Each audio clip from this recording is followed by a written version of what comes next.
आपण बघताय एबीपी माझा आणि आता पुन्हा एकदा राज्यभरातल्या घडामोडींचा सविस्तर आढावा घेणार आहोत वेगवान स्वरूपात। गुजरातच्या वलसाडमधल्या 9 वर्षांच्या रिया मिस्त्री नावाच्या मुलीचा गेल्या वर्षी ब्रेन हॅमरेजमुळे मृत्यू झालेला, पण मृत्यूपूर्वी तिचा हात मुंबईतल्या 16 वर्षांच्या अन्मता अहमद नावाच्या मुलीला जोडण्यात आला। अन्मताने यंदाच्या राखी पौर्णिमेला थेट वलसाडला जाऊन रियाचा भाऊ शिवम मिस्त्रीला राखी बांधली आहे। शिवमलाही बहीण सोडून गेली असली तरी तिच्या हातून राखी बांधल्याचा अनमोल आनंद अनुभवता आलाय। अन्मता अहमद 2016ला घराच्या गच्चीवर खेळताना विजेच्या तारेला स्पर्श झाला आणि तिला आपला हात गमवावा लागलेला, पण गेल्या वर्षी रिया मिस्त्रीच्या कुटुंबियांनी अवयव दान करून अन्मताच्या आयुष्यातली ही उणीव भरून काढली। देशभरात रक्षाबंधन साजरा होत असताना अहिल्यानगरच्या राहुरी तालुक्यातील जोगेश्वरी आखाडा येथे एक अनोखं रक्षाबंधन साजरं झालंय। वयवर्ष 100 असलेल्या बहिणीने 104 वर्षाच्या भावाला राखी बांधली आहे। जोगेश्वरी आखाडा येथील हबपन नारायण डवले आणि त्यांची भगिनी पार्वतीबाई भुजाडी यांनी रक्षाबंधन साजरं केलंय। या कुटुंबाचं शतकीय रक्षाबंधन हे ठरलं मात्र नाही। आज रक्षाबंधन सण देशात आनंदात साजरा होतोय, तर दुसरीकडे नाशिकमध्ये मात्र बिबट्याच्या हल्ल्यात मृत्यू झालेल्या लाडक्या भावाला शेवटची राखी बांधून ओवाळून बहिणीने त्याला अखेरचा निरोप दिलाय। हे क्षण पाहताना अनेकांच्या अश्रूंचा बांध फुटला, काही जण स्तब्ध झाले। भावना काय व्यक्त कराव्या, कुणाशी काय बोलावं हे उपस्थितांना समजत नव्हतं। नाशिकच्या वडनेर गावाजवळील शेतात राहणारे किरण भगत यांच्या 3 वर्षाच्या आयुषला बिबट्याने घराजवळून उचलून उसाच्या शेतात नेऊन ठार मारलं। चिमुकल्यावर आज अंत्यसंस्कार झाले। त्याआधी श्रेयाने या बाळाच्या हातावर राखी बांधली, भावाचे लाड केले आणि त्याला अखेरचं ओवाळत या सर्वांनी बाळाला निरोप दिलाय। साताऱ्यामध्ये मैत्री फाउंडेशनच्या वतीने कारागृहात रक्षाबंधन साजरं झालं। महिलांनी एकत्र येऊन कारागृहातल्या बंदीबानांना राख्या बांधल्या। ठाण्यामध्ये भारत विकास परिषदेच्या माध्यमातून तृतीयपंथीयांसोबत अनोखं रक्षाबंधन साजरं झालं। तृतीयपंथीयांना समाजात मानाचं स्थान मिळावं यासाठी अनोखं रक्षाबंधन पार पडण्यात आलं। यावेळी तृतीयपंथीयांसोबत महिला आणि पुरुषांनीही या कार्यक्रमात सहभाग घेतलेला। अहिल्यानगरच्या चौंडीमध्ये प्रहार सेनेचे बच्चू कडू यांनी आत्महत्याग्रस्त शेतकऱ्यांच्या पत्नींसोबत रक्षाबंधन साजरं केलं। यावेळी उपस्थित महिलांनी पंतप्रधान मोदी, मुख्यमंत्री फडणवीस, उपमुख्यमंत्री अजित पवार, एकनाथ शिंदे यांचे मुखवटे लावलेल्या व्यक्तींना काळी राखी बांधून सरकारचा निषेध केला। निवडणुकीच्या आधी शेतकरी कर्जमाफीची घोषणा करून फसवणाऱ्या सरकारला सुबुद्धी देवो असं बच्चू कडू म्हणतात। गोर गरीब मोठा एक आशा त्यांना आणि मोठा दिलासा अहिल्यादेवी होळकरांच्या राज्यात होत होता। तो आत्मसन्मानही गेला। देवेंद्रजीच्या डोक्यात हे आलं पाहिजे का आत्मसन्मान तर दूर, आत्महत्या होत आहे आणि देवेंद्रजी अशा गोष्टी करतोय का दुष्काळ पडल्यावर आम्ही कर्ज मागतो, आता भाव भेटत नाही म्हणून मरावं लागतं। हे देवेंद्रजीला तो विचार त्यांच्या डोक्यात यावा म्हणून आम्ही हे स्थळ निवडलं। धनंजय मुंडेंना महिला बालकल्याण मंत्री अदिती तटकरेंनी राखी बांधली आहे। तटकरेंच्या मुंबईतल्या निवासस्थानी रक्षाबंधन झालंय। धनंजय मुंडे प्रत्येक वर्षी राखी पौर्णिमेला अदिती तटकरे यांच्याकडून राखी बांधून घेतात। यशोमती ठाकूर यांनी खासदार बळवंत वानखेडे यांना राखी बांधली। आशीर्वाद रूपी यशोमती ठाकूर यांनी वानखेडे यांना संविधानाची प्रस्ताविका भेट देत भारतीय संविधानाचे रक्षण करतील अशी अपेक्षा व्यक्त केली आहे।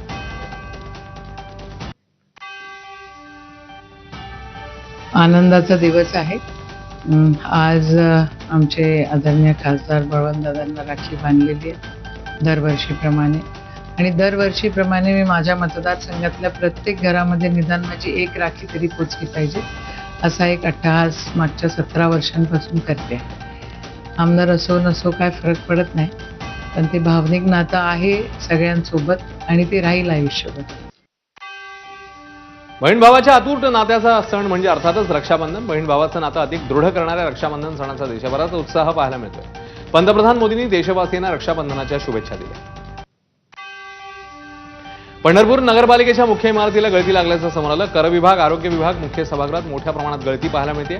इमारत गळत असल्यानं सर्वत्र पाणी साचतंय। गळती झालेल्या पाण्यात मासे सोडून माजी नगरसेवक विक्रम शिरसाट यांनी या घटनेचा निषेध केलाय। जखनाळ पाटी ते जखनाळ जाणाऱ्या रस्त्यांची गेल्या अनेक वर्षांपासून चाळण झाली आहे। प्रशासनाने याकडे सातत्याने दुर्लक्ष केलं। याकडे प्रशासनाचं लक्ष वेधण्यासाठी गावकऱ्यांनी आता चक्क रस्त्याचा वाढदिवस केक कापून आणि सजावट करून साजरा केला। रस्ता तातडीने दुरुस्त करून द्यावा अशी मागणीही ग्रामस्थांनी केली। यवतमाळच्या पुसद तालुक्यात मुसळधार पावसाने हजेरी लावली, त्यामुळे परिसरातले नदी नाले ओसंडून वाहू लागले। शेताला तलावाचं स्वरूप आलंय। मागील 15 दिवसांपासून पावसाने दडी मारल्यानं पिकांनी माना टाकण्यास सुरुवात केली। अशातच आलेल्या मुसळधार पावसामुळे पिकं पाण्याखाली आली आहेत, तर दुसरीकडे अधरपूस प्रकल्पात पाण्याची पातळी वाढत असल्यानं 8 दरवाजे 25 सेंटीमीटरने उघडण्यात आले। त्यामुळे 216 क्युसेकने पूस नदी पात्रामध्ये विसर्ग सुरू आहे। नदीकाठच्या नागरिकांना सतर्कतेचा इशारा देण्यात आला आहे। पुसद येथील पूस नदी दुथडी भरून वाहते। अकोला जिल्ह्यातल्या कुटासा परिसरात काल जोरदार पाऊस झाला. कुटासा शिवारातील बोर्डी नाल्याला पूर आला. नाल्याकाठी असलेल्या शेतकऱ्यांची शेती अक्षरशः जलमय झाली. कपाशी पिकात पुराचं पाणी गेल्यानं शेतातल्या पिकाची नासाडी होऊन मोठं नुकसान झालं. बऱ्याच ठिकाणी शेती खरडून गेली. शासनाने तातडीने पंचनामे करून नुकसान भरपाई द्यावी अशी मागणी कुटासा अंदा इसापूर शिवारातल्या शेतकऱ्यांकडून करण्यात आली आहे. हिंगोली जिल्ह्यात आज सलग दुसऱ्या दिवशी जोरदार पावसाने हजेरी लावली. त्यामुळे हिंगोली नांदेड महामार्गावरील पाणी कळमनुरीच्या तिरुपतीनगर भागात मोठ्या प्रमाणात शिरलं होतं. महामार्गावरील पाणी पाईपच्या सहाय्याने काढलंय. महामार्गावरील पाण्याचा प्रवाह जास्त असल्याने अनेकांच्या घरात पाणी शिरलं. संसार उपयोगी साहित्याचं नुकसान झालं. अचानक पाणी आल्यानं नागरिकांची मात्र तारांबळ उडाली. नांदेड जिल्ह्यात मागील 2 दिवसांपासून जोरदार पाऊस सुरू आहे. रात्री हदगाव तालुक्यातील आमगव्हाण इथे ढगफुटी सदृश पाऊस झालाय. पावसामुळे नदीला पूर आलाय. पुराचं पाणी आमगव्हाण इथल्या नागरिकांच्या घरात शिरलं. आमगव्हाण ते शेवाळ पिंपरी हा मार्ग देखील बंद झालाय. या पावसामुळे इथल्या नागरिकांना मोठा त्रास सहन करावा लागतोय. शिवाय पिकांचंही नुकसान होण्याची भीती आहे. बुलढाण्याच्या चिखलीमध्ये मुसळधार पाऊस पाहायला मिळतोय. पावसाचं पाणी अंबाशी गावात शिरल्यानं रस्त्याला नदीचं स्वरूप आलं. अनेक घरात पाणी शिरलं. धान्य आणि वस्तूंचं नुकसान पाहायला मिळतं. मागील काही दिवसापासून दडी मारलेल्या पावसाने भंडारा जिल्ह्यात पुन्हा हजेरी लावली. आज सलग तिसऱ्या दिवशी भंडारा शहरातील जिल्ह्यासह अनेक भागात जोरदार पाऊस झाला. या पावसामुळे भात पिकाला नवसंजीवनी मिळणार आहे आणि शेतकऱ्यांना मोठा दिलासा मिळाला आहे. बीडच्या माजलगाव, वडवणी आणि धारूमध्ये मुसळधार पावसाने हजेरी लावलेली आहे. गोदावरी, सरस्वती नद्यांच्या पाणी पातळीत वाढ झाली आहे तर शेतामध्ये पाणी शिरलं. त्यामुळे कपाशीचं पीक धोक्यात आलंय. वाशिमच्या मानोरामधील सिंचन तलावाची भिंत दोन्ही बाजूंनी खचल्यानं शेती धोक्यात आली आहे. तर देखभाल आणि दुरुस्ती अभावी तलाव जीर्ण झाल्याचं मत स्थानिकांनी व्यक्त केलं. तलावाची तात्काळ दुरुस्ती व्हावी अशी मागणी देखील नागरिकांनी केली. जम्मू काश्मीरमध्ये शिवसेनेकडे भारतीय जवानांसाठी महारक्तदान शिबिराचं आयोजन करण्यात आलंय. या शिबिरासाठी सांगलीतून तब्बल 1000 पैलवान श्रीनगरमध्ये दाखल झाले. हे सर्व पैलवान भारतीय जवानांसाठी उद्या रक्तदान करणार आहेत. या शिबिरासाठी उपमुख्यमंत्री एकनाथ शिंदे, चंद्रहार पाटील, उदय सामंत उपस्थित राहणार आहेत. या रक्तदान शिबिराच्या पार्श्वभूमीवर श्रीनगरमध्ये ठिकठिकाणी बॅनरबाजीही करण्यात आली. एमआयएम प्रदेशाध्यक्ष इम्तियाज जलील यांच्या वाढदिवसानिमित्ताने सोलापुरात अनोखा उपक्रम राबवण्यात येतोय. व्यक्तीचं नाव आहे इम्तियाज आहे. त्यांना 500 रुपयांचं पेट्रोल मोफत दिलं जाणार आहे. त्याचबरोबर रक्षाबंधनानिमित्ताने 50 लाडक्या बहिणींना 500 रुपयांचं पेट्रोल मोफत देण्यात येत आहे. सोलापूरचे जिल्हाध्यक्ष शौकत पठाण यांनी हा उपक्रम राबवला. सोन्याच्या दरात 800 रुपयांची वाढ झाली. सोनं प्रतितोळा 1,03,420 वर पोहोचलंय. सोन्यापाठोपाठ चांदीच्या दरातही मोठी वाढ झाली आहे. चांदीच्या दरात 1000 रुपयांची वाढ झाली आहे. चांदी प्रति किलो 1,15,000 पर्यंत पोहोचली. 2025च्या वर्षात आतापर्यंत सोन्याच्या भावात 25,666 पर्यंत वाढ झाली. चांदीच्या भावात 28,776 रुपये प्रति किलो पर्यंत वाढ झाली. दादरमध्ये कबुतरांसाठी थेट गाडीच्या टपावर खाद्य ठेवल्याचं निदर्शनास आलं. कोर्टाच्या निर्णयानंतर कबुतरखाने सध्या बंद आहेत. महापालिका आणि पोलिसांकडून खाद्य टाकण्यास देखील मनाई आणि या पार्श्वभूमीवर ही दृश्य समोर येतात.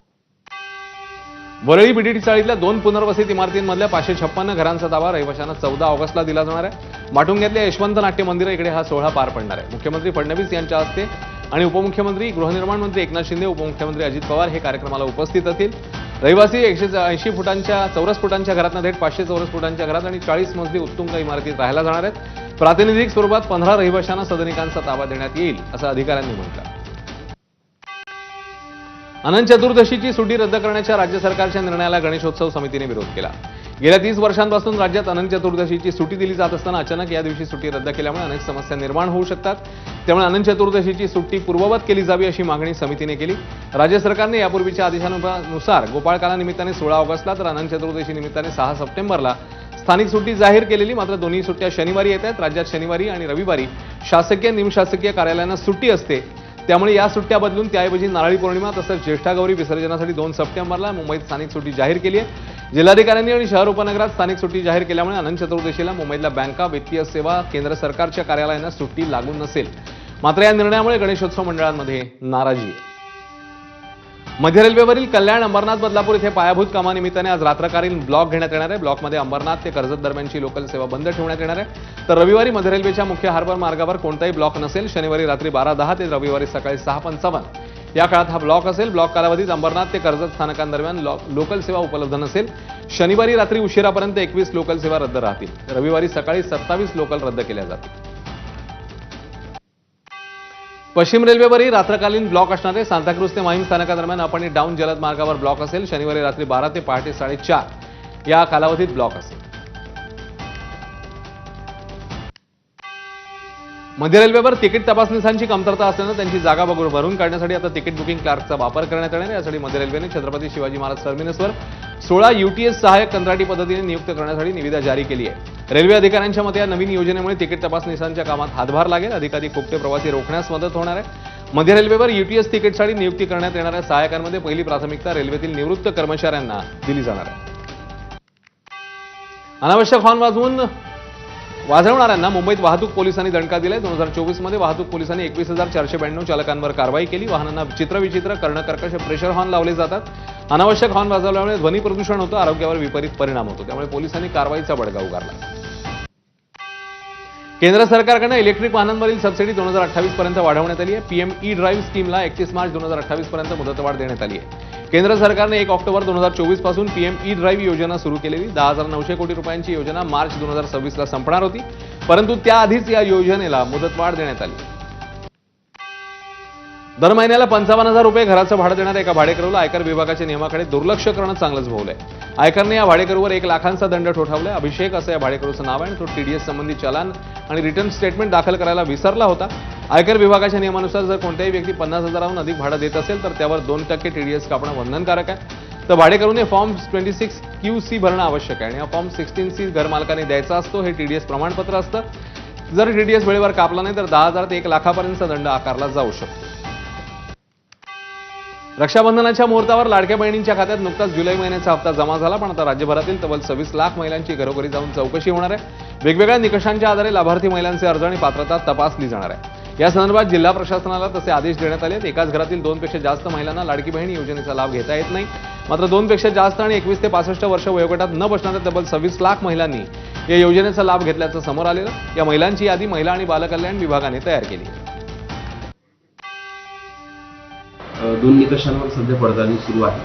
त्यामध्ये एका घरातील 2 पेक्षा जास्त महिलांनी जर अर्ज केलेले असतील तर त्याची पडताळणी सुरू आहे आणि 21 ते 65 वर्ष वयोगटातल्याच महिला यामध्ये पात्र ठरतात. या वयोगटाच्या बाहेरच्या जर महिला असतील तर त्यांना सुद्धा यामध्ये अपात्र करावं लागेल. तर या दोन्ही बाबींची पडताळणी सध्या जिल्हाभरात अंगणवाडी सेविकांच्या माध्यमातून सुरू आहे.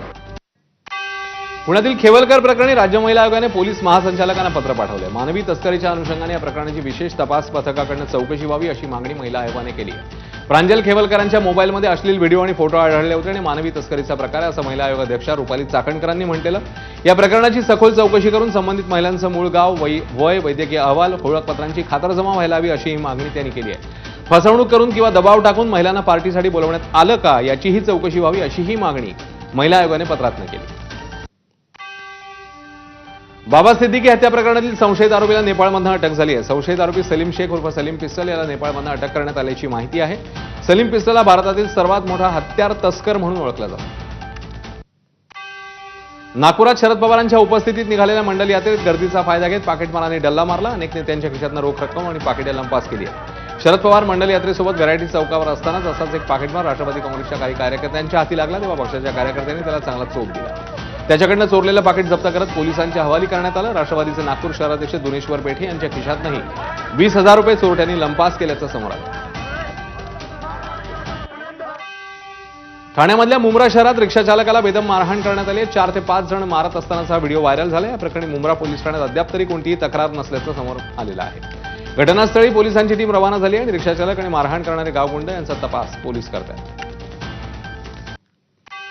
अंधाराचा फायदा घेत वृद्ध महिलेच्या गळ्यातली सोनसाखळी हिसकावल्याची घटना पुण्यात समोर आली आहे. आरोपींना सिंहगड पोलिसांनी 48 तासामध्ये अटक केली आहे. या घटनेचा CCTV फुटेज आता समोर आलं.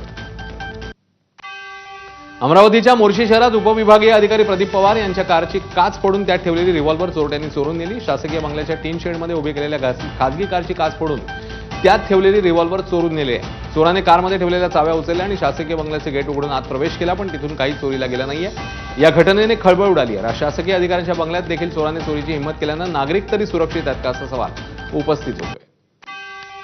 जळगावमध्ये उपमुख्यमंत्री एकनाथ शिंदेंच्या नावाचा गैरवापर करून तब्बल 55,60,000 रुपयांची फसवणूक झाल्याचा धक्कादायक प्रकार समोर आलाय. पाचोरा इथल्या हितेश रमेश संघवी आणि पत्नी अर्पिता संघवी हे फसवणूक करणाऱ्या दाम्पत्याचं नाव आहे. हितेश स्वतःला तत्कालीन मुख्यमंत्री शिंदे यांचे स्वीय सहाय्यक असल्याचं सांगून बनावट ओळखपत्र, लेटर पॅड आणि अपॉइंटमेंट लेटर दाखवून 18 ते 20 जणांची त्याने फसवणूक केली. नोव्हेंबर 2024 ते 7 ऑगस्ट 2025 या कालावधीत रेल्वेमध्ये नोकरी, म्हाडामध्ये फ्लॅट आणि इतर कामं करून देण्याचं आमिष दाखवण्यात आलं. या प्रकरणी जळगावच्या शेनबेट पोलिसात गुन्हा दाखल झालेला. यानंतर तातडीने हे प्रकरण आर्थिक गुन्हे शाखेकडे वर्ग करण्यात आलं. टोटल 55,60,000 रुपयाची फसवणूक केलेली आहे 23/11/2024 ते 8 ऑगस्ट 2025 या कालावधीमध्ये अशी फिर्याद सोनीपेठ पोलीस स्टेशनला प्राप्त झालेली आहे. याच्यातली रक्कम मोठी असल्यामुळे सदर गुन्हा हा आर्थिक गुन्हे शाखेकडे वर्ग करण्यात आलेला आहे आणि आता आरोपीचा शोध घेऊन त्याच्यात तपास करण्याचं काम सुरू आहे. तुळजापूर ड्रग्ज प्रकरणावरून धाराशिवमधील राजकारण पुन्हा एकदा तापलंय. धाराशिवचे ठाकरेंच्या शिवसेनेचे खासदार ओमराजे निंबाळकर, तुळजापूरचे भाजप आमदार राणा जगजितसिंह पाटील यांनी पुन्हा एकदा आरोप प्रत्यारोप केलेले. ड्रग्ज प्रकरणाबाबत विधानसभेत एक अक्षरही का काढलं नाही असा सवाल ओमराजे निंबाळकरांनी विचारला. तर काही जण षडयंत्र करून तुळजापूरचं नाव खराब करतायत असा आरोप आमदार राणा जगजितसिंह पाटील यांनी केलेला आहे. जे राणा पाटील सांगतायत की हे आम्ही उघडकीस आणलं, मला आपल्याला माहिती द्यायची आहे की मागची लोकसभेची निवडणूक होण्याच्या पूर्वी वर्षभरापासून राणा पाटलांना माहित होतं की त्यांचा कार्यकर्ता ह्या ड्रग्सच्या आहारी गेलाय, ह्या ड्रग्सच्या व्यवहारात आहे. असं असताना देखील लोकसभेची निवडणूक होण्याची वाट बघण्यात आली, विधानसभेची निवडणूक होण्याची वाट बघण्यात आली. मला आपल्या माध्यमातून त्यांना मोजके 2 प्रश्न विचारायचे की खरंच तुम्ही ह्या ड्रग्सच्या बाबतीत जागरूक होतात तर महाराष्ट्राच्या विधानसभेत जिथं जनतेनं तुम्हाला आमदार म्हणून पाठवलंय त्या विधानसभेत या ड्रग्सच्या प्रकरणाबद्दल एक साधं अक्षरही तुम्ही का काढलं नाही? पण मला एवढंच सांगायचंय की आपण ज्या पद्धतीने तुळजापूरमध्ये ऍक्शन घ्यायला लावली तशी इतर ठिकाणी कुठे कोणी घेतलेली नाहीये. हे वास्तव सुद्धा जनतेसमोर मांडलं गेलं पाहिजे. आणि जे खोटं नाटं बोललेत तुळजापूरच्या बाबतीमध्ये, तिथले मग पुजारी असतील, तिथल्या माता भगिनी असतील आणि वेगवेगळ्या ज्या गोष्टी केलेल्या आहेत ते सुद्धा अतिशय अयोग्य झालेलं आहे. की हे आई तुळजाभवानीचं तुळजापूर आहे, महाराष्ट्राची कुलस्वामिनी आहे आणि राजकीय काहीतरी स्वार्थासाठी जर आईच्या तुळजापूरच्या बाबतीत किंवा आईच्या संबंधित असं जर काही चुकीचं होत असेल तर ते निश्चितपणे योग्य नाहीये. मतचोरी झाल्याच्या राहुल गांधींच्या आरोपानंतर राजकारणात खळबळ उडाली असताना आता पवारांनीही मोठा दावा केलाय. विधानसभा निवडणुकीत 288 पैकी तब्बल 160 जागा जिंकून देण्याची ऑफर घेऊन दोघांनी आपली भेट घेतलेली होती असा गौप्यस्फोट पवारांनी केला. मात्र त्याचवेळी आपण त्यांची गाठ राहुल गांधींशी घालून दिली. मात्र अशा प्रकारात आपण पडायला नको असं त्यावेळी आपलं आणि पवारांचं आणि राहुल गांधींचं ठरलं असं पवारांनी म्हटलं. विधानसभेच्या निवडणुका जाहीर झाल्या त्याच्या आधी दिल्लीमध्ये काही लोक भेटायला आणि त्यांनी आम्हाला सांगितलं की महाराष्ट्रामध्ये 288 विधानसभेच्या जागा आहेत आणि केवळ 160 जागा निवडून येण्याची गॅरंटी दिली. तर शरद पवारांच्या या दाव्यावर मुख्यमंत्र्यांनी सवाल उपस्थित केले. राहुल गांधींच्या भेटीचा परिणाम आहे का असा सवाल त्यांनी विचारला. राहुल गांधी रोज कपोलकल्पित कहाण्या सांगतात, तशीच अवस्था पवारांची झाली आहे का असाही सवाल फडणवीसांनी केला. इतक्या दिवसानंतर पवार साहेबांना राहुल गांधींना भेटल्यावरच ची आठवण का आली? इतके दिवस ते बोलले नाहीत आणि आज अचानक बोलले.